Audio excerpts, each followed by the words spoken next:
editorial coverage. How do you ensure that the coverage that comes to you as editors takes the same light as those that are commercial? Because we realize that a number of times if it's commercial, it gets really very good plight. But if it's supposed to be editorial, it's very controversial. So where is the harmony on the same? Thank you. Thank you very much, Kennedy. Wow. So what we'll take those questions. We'll take that last one, and then we just move out. Huh? 2 more questions. Huh?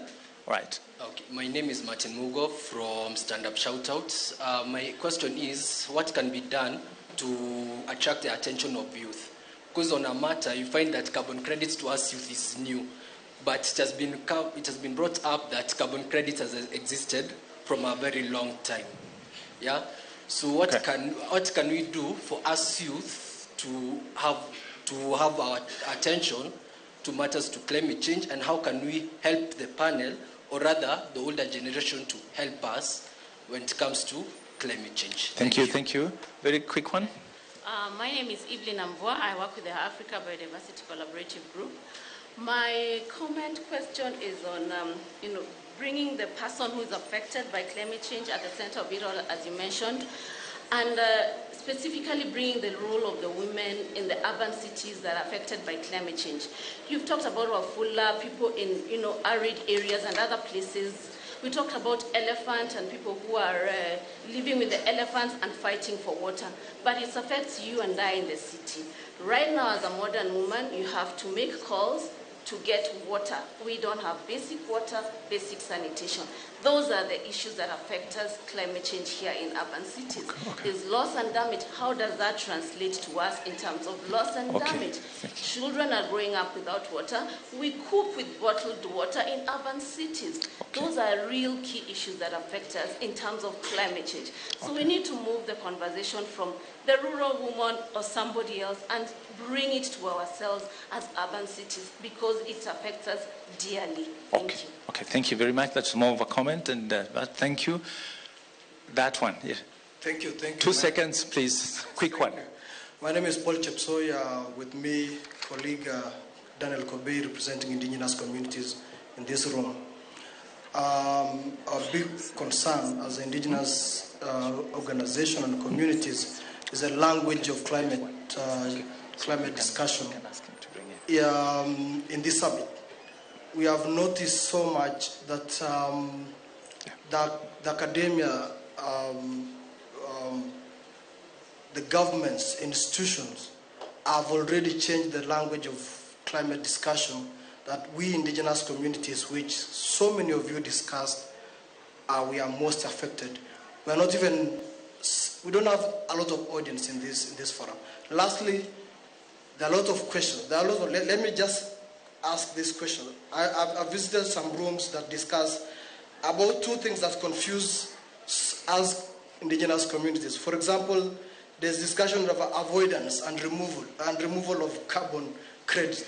Those discussions are the things that indigenous communities and organizations are grappling with. Lastly, it's about benefit sharing. Benefit sharing is a discussion that is not clear about us indigenous communities and organizations. Thank you. Even the government doesn't have that clear structure on benefit sharing. Okay, thank you. So that one, and then we'll have one last one. Keep it short. Yes, please. Yeah, my name is Juma Kisicho. I'm an all-round in journalism. When first went to the newsroom in 1975 when UNEP was being formed. Right. Mine is only one word.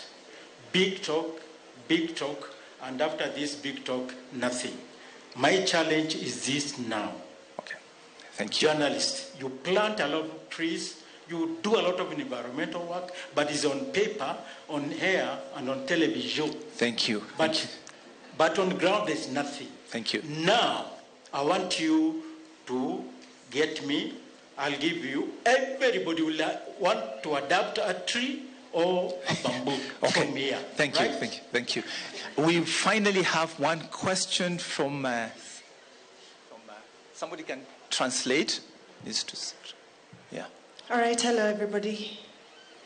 So it's true that this issue on climate change and terminology affects us as deaf people, and especially the concern and the involvement of media. So my question to you is, how have you included people with disability, and especially deaf people, because it is true that all these things we are missing out on all this, and we are missing out on discussions about climate change. So how would you involve people who are deaf in these discussions? Oh, thank you so much. Thank you so much. Thank you so much. I'm going to put them in one big. Peter, you will look at what you're calling that information about what are you taking into the indigenous communities and what. Benson will talk about this language issue in 1 second, because we are run out of time. Ruth, you look at access. They are saying they're not getting us. What can we do about it? Then Pam will talk about the question of the women that was asked, the gender question in this whole debate. Then, are we missing the story? The one, I would like Ruth to take that one in 1 second, so we can start from Ruth here as we wrap it up. So mine was about access to us journalists, media houses, and all that. I'd like to say that after this, I think we really need to create or have some efforts go towards public awareness about climate change and the whole discussion about financing and everything. At the Kenya Editors Guild, we do hold public forums. We have done that severally in the past through town halls, where we go down there and meet our constituents, our clients, the audience, the people that listen to us, and have discussions with them and help them to be able to create a bit of climate literacy for them to understand the debate in levels that are beyond them, in places where they cannot reach, in halls like these ones, in meetings like these ones where you and I in the villages cannot make to. We can take them down to them and say, this was discussed, this is what was agreed, this is how we are going to keep track of it, break it down to them. The amount of money that has been contributed or that has been set aside, this is what it is going to do for you. Do you have any questions about that? We can follow up on accountability. We can get the public engaged and actively involved. We can do this through Twitter Spaces, for instance, and Mr. Odeng, I hope you can offer this through Twitter Spaces, for instance, and Mr. Odeng, I hope you can offer that opportunity, and also GIZ, you can offer that opportunity that from here we take it to the people. Keep that discussion going until COP28. I would like to speak more, but I don't think I have the opportunity. My colleagues yes, also and something. Just note Thanks. that we do not sell news. We do not charge you to give us the story. That is one thing. If anybody asks for money, that is the wrong person. There's a story is going around that you pay so that I can cover your story. We do not do that. We do not do that.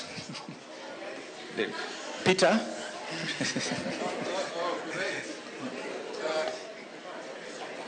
For Peter, there's Pam, the gender question, very quickly. Pam, yes. Pam. Yes. Thank you. I think I really liked you've made me actually think outside the box. I think we've more or less focused on the woman in the village, but we haven't focused on the woman in the urban center and how she has to make a call to just get a gallon of water. I think that's a big challenge to us, and it's a new aspect for us to cover. And as I say, the big challenge as I live here is keep the momentum, because I think this is first with this inaugural summit. It means that we keep the momentum until COP28, and I hope it doesn't die down as it's always done. So I hope we can keep the momentum and have great stories even up to the next year. But I know for sure the climate change, how do they call it? The climate change discussion is very, very big, and it's quite big in newsrooms. So we are going to keep the momentum. Okay. And yeah, thank you. Thank you. Out of this discussion, even to Prof from the university, we now realize that the woman is at the center, at the closest human being to climate, to the resources that we have. The story will be followed. You have it from our side. Thank you. Peter, very quickly. Many questions, many answers. One, for partnership, I offer you immediate partnership for training starting tomorrow. Thank you very much. Thank you very much. Because that is the question, capacity and training. Peter, thank you for that offer. Yeah. On loss, there is something passing here, loss and damage. Please avoid this terminology because it is still being discussed. The design is still on, and loss and damage, as we are talking now, is still not yet a functional fund. Oh, yes. Please get this one right, but do not jump up and down that there is now climate change fund for loss and damage. The architecture of that will be very complicated. Okay. It involves insurance, payment of all. Please avoid this. Okay. Don't talk about it. Finally, yes, the real question is, I'm now responding it. Yeah. One, please, FLOCA, design, solve all your questions. For the people with disability, within the financing locally led climate action program, we have done two things. We have given the decision to the lowest level in the world, number one. And one of the conditions under that, all must be included. Women, people with disability, the old WASAs, everybody is included. Okay. But at that level, so that the decision is down, PESA is down, for us is simply to take a take. So all are included in that. Thank you. And to respond to that, the media is already doing, if you check on our televisions, we have translations. Even this session, we have sign language. So we are factoring that in. And thank you very much. Ruth, in a few seconds, as we finish. Yes, I'll be brief. But before I go to the question of are we missing the story, please let me just highlight that the issues of capacity on climate change are actually created by the Climate Change Act that we just amended now, 2023. And the Ministry of Environment is to develop a public gender and civic education capacity building framework, implementation framework. And the whole idea then is to unpack, to look at the scope of capacity building needs and unpack that. And GIZ, we are supporting the Ministry of Environment, and we will be supporting them to do that framework. And we will then also ensure that we have a media capacity building component, looking at the scope of capacity needs and designing a curriculum. I also really like the idea that there's an existing curriculum that can be leveraged so that there's more, we can leverage on that to raise more capacities around media and editorial issues. Now, going to my topic, are we missing the story? Let me just mention that I think the challenge is also on media. And let me still reiterate that I don't think climate change reporting is boring. I think you can get money from climate change reporting. Right. And there are partnerships, they've been offered by the National Treasury. There are other organizations that you could partner with. As GIZ, we are doing a lot of media pullouts on specific days on climate change, and we could partner more to bring the capacities, to raise the capacities around climate change. So finally, Peter, in 10 seconds, please. Benson, yes, sorry. Very good. I think there is a challenge on both sides. So much bashing done towards the media, but I think the scientist has a responsibility to step down from the ivory tower and learn to communicate in simple language. I think for our friend who raised the issue of people with disability, you couldn't have been more right. I'm not an expert in communication, but I believe knowing the constitutional basis for our laws, there is enough room in our legislation and in the current practice that we see, like Ken says, translations and all that we need to happen. So I believe it is a challenge to the guild and to the media houses. And I would say to our two partners, the government, as Peter says, there is already foundation in FLOCA to ensure that, and development partners, that we can translate this in a special way so that we take care of the needs, those special needs that our colleague has just raised. Very sorry, we had to overshoot the time a little bit. There's a lot of interest. So let's clap for our... Aye, that is not a very good clap. Eh? Yes, appreciate them and thank you very much. Thank you, thank you, thank you. Thank you, panelists, for your time and everything else. Thank you.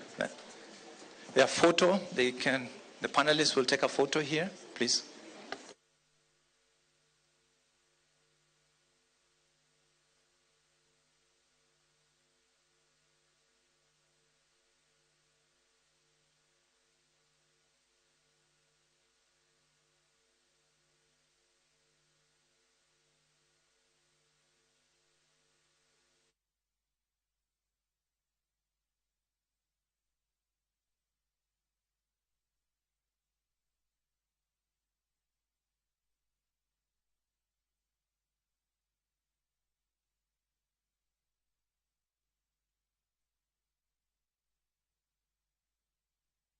To derive as much value from that energy as possible. So you want to connect as many things as you can for the amount of money you purchase that system for.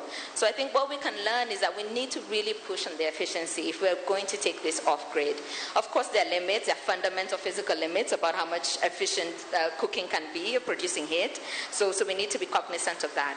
But moving on from that, fine, you can't do efficiency, but we can do time of use. That's really exciting. We've learned this from solar water pumping, really becoming really widespread across the continent because it's used when the sun is out. So powering it with solar makes so much sense. If we can cook when we don't need batteries, when we are going straight from solar to the cooking, I think that will also be something that's super interesting for e-cooking to learn from other appliances. I think the other thing is, what are the mechanisms for reducing cost? We've seen bulk procurements being one example of ways that you can reduce cost, local manufacturing of some appliances. Nice to hear Barney is doing some of that. That's great. Not here to plug Barn. either. But these kind of mechanisms that are being used in other appliances to bring down costs, I think there's something also we can learn there. So I'll stop there. Thank you. And taking the kind of comparative question a little further as well. Brian, in Uganda, clearly you've talked us through why you think it's important to find mechanisms that can accelerate the transition to electric cooking. Do you think there are many differences, though, in the way in which you can go about promoting electric cooking from other types of fuels? And also, how do you see the kind of the role of electricity vis-a-vis other fuels in the future? Yeah, thank you very much. I think the principles are quite similar. You need to get the right technology and innovation in place. So the appliances that we have must be customized to the context. You need to have the right capacity from the supply side, but also to the consumer side to make sure that you have that. But capacity must also be built at the anchor institutions that are going to anchor these deployments. That goes without saying. The financing. You need to have the right financing mechanisms in place, and these have to be blended. So you're going to have a bit of maybe grants, some debt, and other innovative opportunities that are coming up like carbon trade. You need to have the right enabling environment. So you're talking policies. In our case, we have a strategy currently for boosting e-cooking in the country. So that sets the national aspiration. But finally, you also need to have the right data. Data information and knowledge is critical for making investment decisions, but also for making the right evidence for policy and, of course, awareness building, which is critical because there's a lot of awareness and behavior change that goes along with these kinds of intervention. So our whole strategy as a country is looking at all these aspects in one, and those are key levers for driving this adoption. Thank you. Peter, going to go back to you again. You've obviously been working behind the scenes to get this out into the marketplace. What research have you done in order to be sure that the market potential in Kenya and in the other countries is going to be there? And can you say a little bit more about that research and why it's so important? Sure. Well, we've been running pilots now for the last 3 years in Kenya, Tanzania, Mozambique, Zambia, DRC, Ghana, and Uganda. So we've been running those pilots. And as I was mentioning, we have an IoT device inside of the cooker that allows us to track the usage, the amount of watts, the amount of time. So we have really clear data, and then we also have the customer's meter number. So we have this ability to get really great insight, and we'd love to work with utilities to help share that. So, what we could do is have a real like in Uganda, for example, you have an e-cooking tariff, but you don't know if people are using it for e-cooking. But with the technology and real-time tracking, we could say exactly to the watt how much is being used, so we can get much more specific. Yeah, but within those pilots and with our ability to track the customers and the data, yeah, we've had multiple studies that we've done. We've also worked with independent parties like 60 decibels that have come back and said, 90% customer satisfaction, really verifying that $5 savings, especially in Tanzania. We're seeing a great opportunity in savings for Tanzania. And we really looked at pressure cooking versus induction. And I think we're more bullish about induction, although there's definitely a place for pressure cooking as well. But the versatility of induction, I think, has pushed us more in that direction. So, but yeah, we'll continue to refine the business model to come up with the right pricing. Like right now, people can buy it for about $1.75 per week, and that's, the savings that they get is $5. They pay $2 to own it. They still end up with that net $3 savings. So it's still a benefit for them. It's interesting, isn't it? There's, I think, a growing body of evidence where people have done pilots, and burn have been massively important to that process as well. But there's a wide range of other organisations that have been supporting pilots with different products and so on. And Irene, I know that you've been well aware of the different experiences that people have had with maybe induction and pressure cookers. Do you have any thoughts about the bullishness of Bern's preference for induction? Do you have any thoughts on that? Is that a leading question? I think Peter doesn't want me to answer that question. I don't know. I have to be very careful. But anyway, for what we have found is that as we go selling and most believe that cooking with electricity is very expensive. And the first thing that you have to change in the mind is that cooking with electricity is not that expensive. And so for us, the preferred appliance to first change that notion is the electric pressure cooker. Why? Because it's a one that saves money. The fact is that when you're boiling your cereal, which is every nationality, every tribe in Kenya, let me say that, boils some form of cereal or other. If it's not githeri, it's mbaazi. If it's not mbaazi, it's something else. And so it's a one gadget or one appliance that we know saves a lot of money and time. And so it's a one appliance that we prefer talking more about. Not because the induction cooker doesn't save money, it does, but not as much as the pressure cooker. And the reason we prefer taking that is because what makes sense for the Kenyan more than anything else is how much money will I save? Will I save money? Will I save time? And that is why I keep telling Peter, do not stop making the pressure cooker. Okay, we'll keep making them. Yes. So we have that friendly fight with Peter. We heard that pledge, by the way, Peter. Yeah. One of the things I'm really excited about in Kenya in terms of this transition towards electric cooking is that it's something that is bringing in all of the different players. So, and I think the really nice thing about that as well is that there is a real commitment from the government of Kenya to see it's to show how serious it is about tackling clean cooking. And I don't just mean electric cooking, I mean across the board. So we're currently supporting the government in terms of the development of Kenya's new national clean cooking strategy. We're very lucky to have with us our colleagues from Nuvoni who are doing the work on the national electric cooking strategy. And I know that this all is feeding together as we go forward into really strategically important ways of tackling this issue, which we've said right from the start. We need really high-level buy-in, we need commitment, and so on. Lindsay, I wonder if I could just ask you to say a few words about how your delivery units are going to kind of act in practice in terms of making sure that that transition occurs. Yeah, I think some of the core pillars of the delivery unit, I think, are several-fold. One is, as we said, for countries that may not have access to some sort of strategy, is helping to develop that and create awareness. I think the second piece is for countries like Kenya, where there's already a lot of activity in place. It's more about solving those downstream challenges. It's saying, where are the key blockage points? How can we change that from a policy standpoint, from a fundraising standpoint, or from a more cross-ministerial approach to these sorts of issues, and really trying to break those down and raise them at the highest levels. And so I think that's one place it can step in. And I think also mobilizing finance, which I think we haven't even started to shout about enough on this stage, is one of the really critical parts of that. I think both funding the plan, which is still right now something that's in progress, and so I think committing to financing that plan is the next major step beyond being able to implement it. And so I think fund mobilization is an imperative.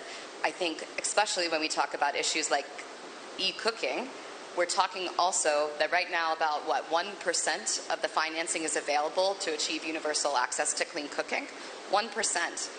And so when you add in an amazing opportunity like purchasing an e-cooker, an induction stove, or an EPC, not to take a stance on that one, it's really important to talk about that access to finance at the consumer level, also at the enterprise level.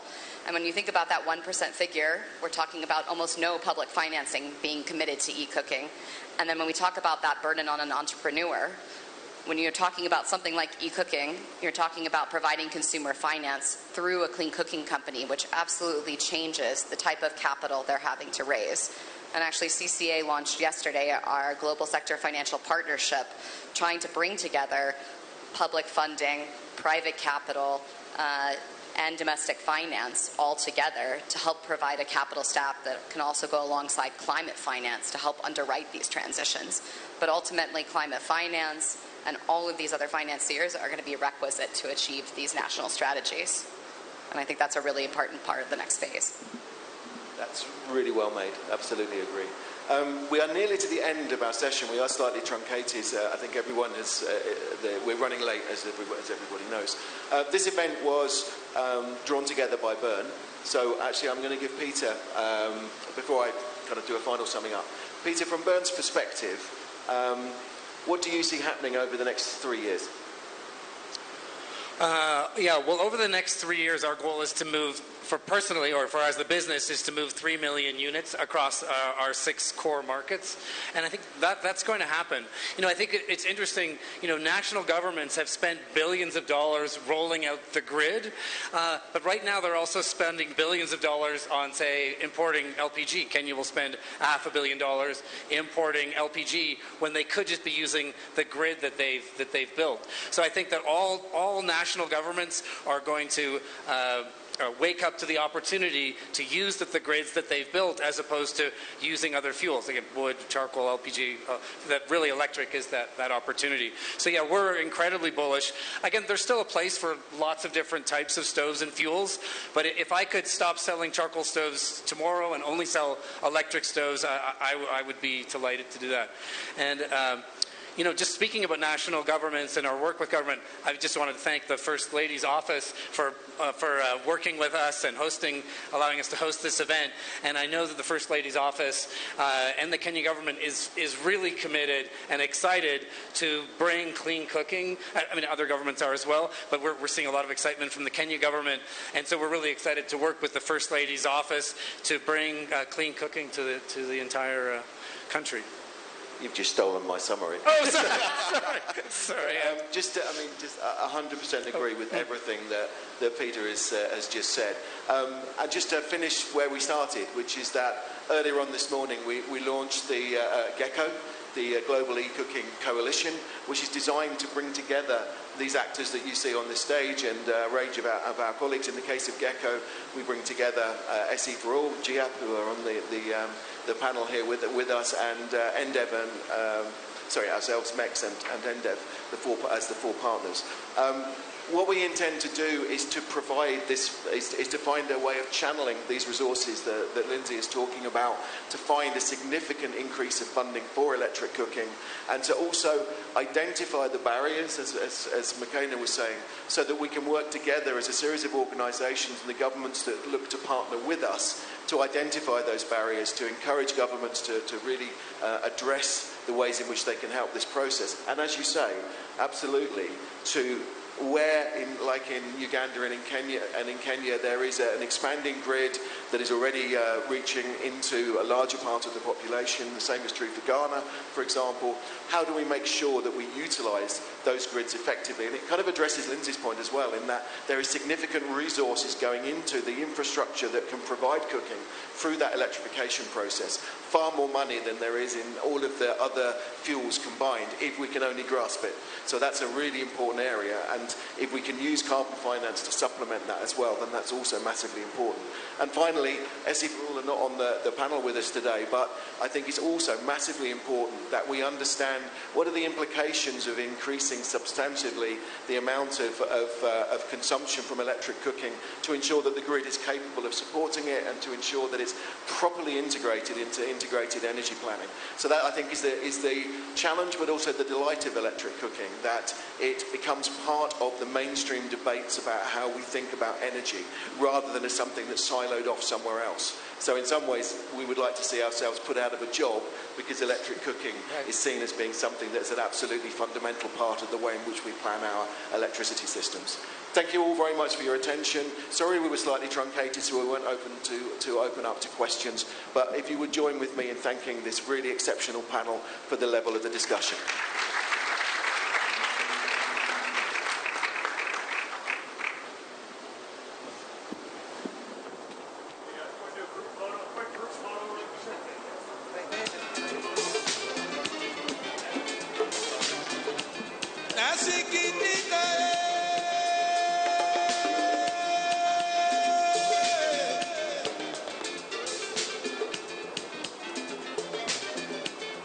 Shemeni ya babu, na chingala kusema